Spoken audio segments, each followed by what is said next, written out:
नमस्कार, नवक्रांति मीडिया में आपका स्वागत है। मैं हूं संदीप शर्मा। जैसे जैसे दिल्ली विधानसभा चुनाव का वक्त नजदीक आता जा रहा है, वैसे वैसे दिल्ली की सियासत गर्माती जा रही है। आम आदमी पार्टी ने 2 सूचियां जो है अपने प्रत्याशियों की घोषित कर दी हैं। उसमें एक बड़ा फेरबदल जो है वो देखने को मिला है। 2 सीटों पर जो है उन्होंने सीटें परिवर्तित कर दी हैं, मनीष सिसोदिया और राखी बिरलान। और इसके साथ साथ में जो है अपने 18 प्रत्याशी जो है उन्होंने बदल दिए हैं। अब इसके साथ साथ में आम आदमी पार्टी ने अपने घोषणाओं का पिटारा भी खोल दिया है। फ्री की राजनीति जो है वो आम आदमी पार्टी की यूएसपी रही है।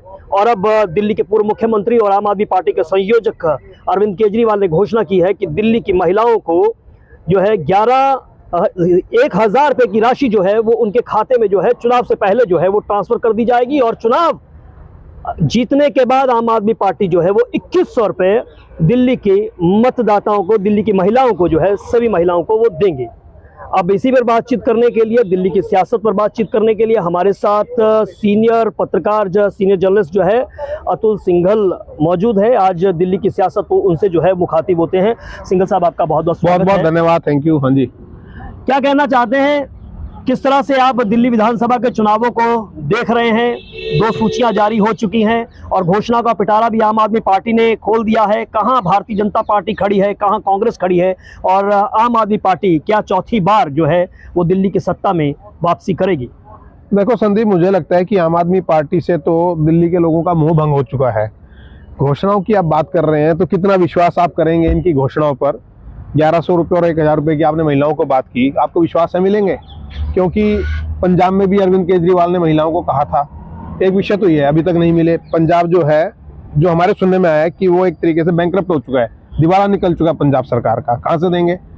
इसके साथ जुड़ा जो दूसरा मुद्दा वो ये है कि क्या इस प्रकार की घोषणाएं करना, मतदाताओं को लुभाना, क्या ये उचित है कि 2100 रुपये देंगे? मान लिया, चलो कोई बात नहीं, उन्होंने घोषणा कर दी, इस विषय को छोड़ भी दें। अरविंद केजरीवाल ने कहा पानी के ज्यादा बिल आ रहे हैं, मेरा बिल गलत आया पानी का। उन्होंने कहा कि चुनाव के बाद माफ कर देंगे। भाई, क्यों गलत बिल आपने गलत भेजे? क्यों ज्यादा बिल भेजे? अगर किसी दूसरे ने भेजे तो आप माफ कैसे कर देंगे? आप चुनाव के बाद क्यों माफ करेंगे, पहले क्यों नहीं कर रहे हैं? भाई, जो काम आप चुनाव के बाद करना चाहते हैं या कर सकते हैं तो आप आज भी कर सकते हैं। अभी तो घोषणा नहीं हुई, अभी तो आचार संहिता नहीं लगी। तो इसलिए ये जो घोषणाएं हैं इनसे कुछ नहीं होगा। जो दिल्ली का विकास है, मैं रहता हूँ रोहिणी इलाके में, पीतमपुरा में। आप बुराड़ी चले जाओ, आप किराड़ी चले जाओ, आप मंगोलपुरी चले जाओ, आप मुंडका चले जाओ, क्या हाल है जी वहाँ सड़कों का? पानी में हम कैसे रहते हैं?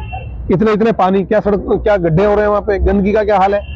तो इन सब बातों का जो है वो ख्याल करना पड़ेगा लोगों को कि किस प्रकार से अरविंद केजरीवाल की कथनी और करनी में फर्क है।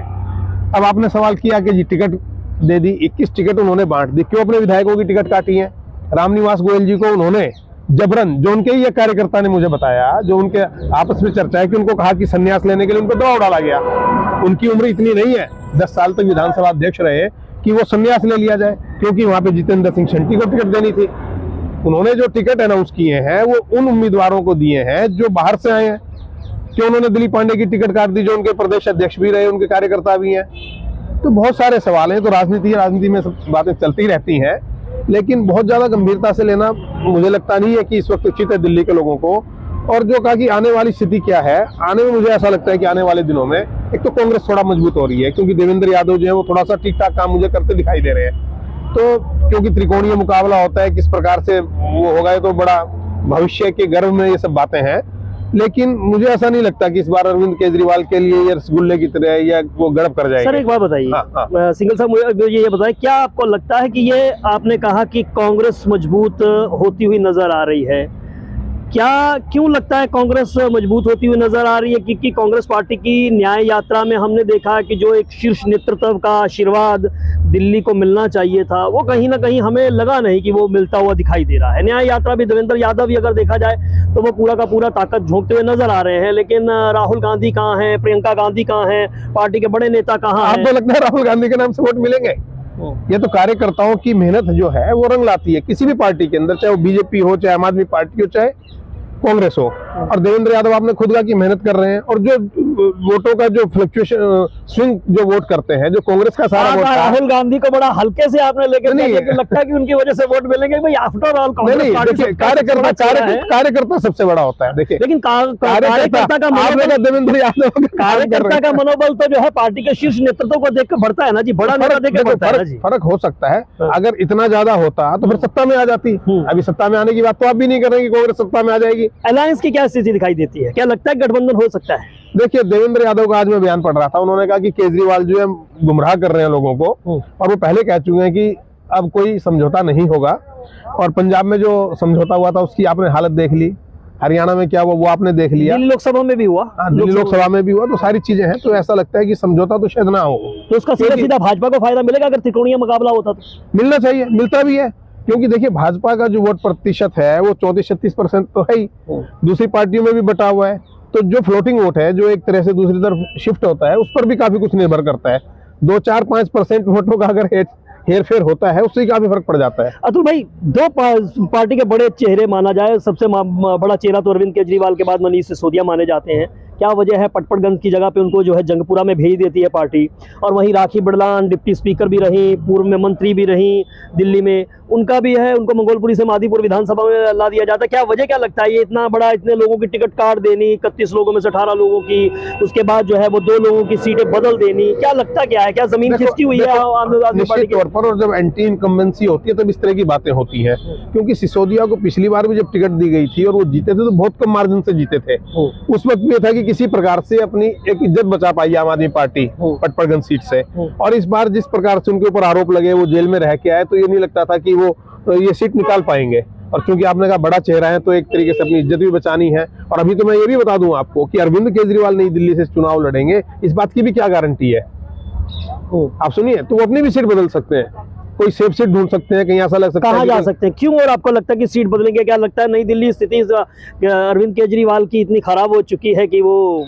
देखिए मुझे ऐसा लगता है, पता नहीं क्यों मेरे को लगता है कि हो सकता है अपनी सीट बदल ले। कौन सी सीट आपको लगता है? कोई सीट का मतलब ऐसी कोई जो ऐसी हो सकती है, अनऑथराइज्ड कॉलोनी की कोई सीट हो, कोई रिजर्व सीट हो, इस प्रकार की किसी सीट पे वो जा सकते हैं। मुस्लिम बहुल सीट हो सकती है, मुस्लिम बहुल सीट हो सकती है, ऐसी सीट कोई हो सकती है। यानी कि आप ऐसा क्या, जो नई दिल्ली का मतदाता है वो काफी पढ़ा लिखा और जागरूक मतदाता है, तो जब आपकी मुट्ठी खुल जाती है ना तो बड़ी समस्या होती है पर समझाने में। मुट्ठी खुल चुकी है आपको लगता है? मुझे ऐसा लगता है कल ही खुल चुकी है। और ये क्या लगता है, ये भ्रष्टाचार का मुद्दा, शीश महल का मुद्दा, शराब घोटाला, भाजपा भी उतनी मुखरता से ये मुद्दे जो है पहले उठाए, वो क्या लगता है कि वो मुद्दे को वोटों को इस समय वो मुद्दा बना रही हैं और ये मुद्दा जो है वो कहीं ना कहीं जनता में जो है वो काम कर रहा है? देखो पब्लिक जो है वो पढ़ी लिखी है और समझदार है। जो मैंने कहा नई दिल्ली का मतदाता पढ़ा लिखा समझदार है, वो सब समझता है। आप ज्यादा दिन किसी को बेवकूफ नहीं बना सकते। अब भाजपा अपने तरीके से मुद्दे को उठा रही है, कितना उठा पाएगी, कितना भुना पाएगी, एक अलग विषय है। और अब मैंने वही कहा, जब तक कार्यकर्ता जमीन पे नहीं उतरेगा, कार्यकर्ता मेहनत नहीं करेगा, तो भाजपा के लिए भी ऐसा नहीं है कि आराम से उसको गड़ब कर क्या लग रहा है कार्यकर्ता जमीन पर, भाजपा का कार्यकर्ता आपको लग रहा है कि उतरा हुआ है? नहीं, और जिस तरीके से थोड़े बहुत धरने प्रदर्शन रैलियां हमने देखी वो है, लेकिन उसके अंदर कंटिन्यूटी जो है ना बनी रहनी चाहिए और तेजी आनी चाहिए इसमें। क्योंकि जो चुनाव है राजनीति के अंदर या चुनाव के अंदर हार जीत में किसी को ये नहीं कहा जा सकता कि आप जीतेंगे ही जीतेंगे, हारेंगे ही हारेंगे। तो मतलब ये तो सब चीजें भविष्य के घर में है। अतुल जी, एक बड़ा मुद्दा जो होता है वो किसी भी चुनाव को जीतने में, हारने में, उसके पूरे समीकरणों को तय करने में जो है नैरेटिव बहुत बड़ा वो भूमिका तय करता है। इस समय हम देख रहे हैं कि दिल्ली में तमाम विफलताएं आप गिनवा रहे हैं आम आदमी पार्टी की सरकार की, लेकिन पार्टी के संयोजक अरविंद केजरीवाल, पूर्व मुख्यमंत्री जो है, वो कहीं ना कहीं लॉ एंड ऑर्डर को जो है वो बड़ा मुद्दा बनाने की कोशिश कर रहे हैं। उनके तमाम पार्टी के नेता भी उसी को, नेचुरली बात है, बड़ा नेता बोलेगा तो उसी मुद्दे पर वो भी चलेंगे।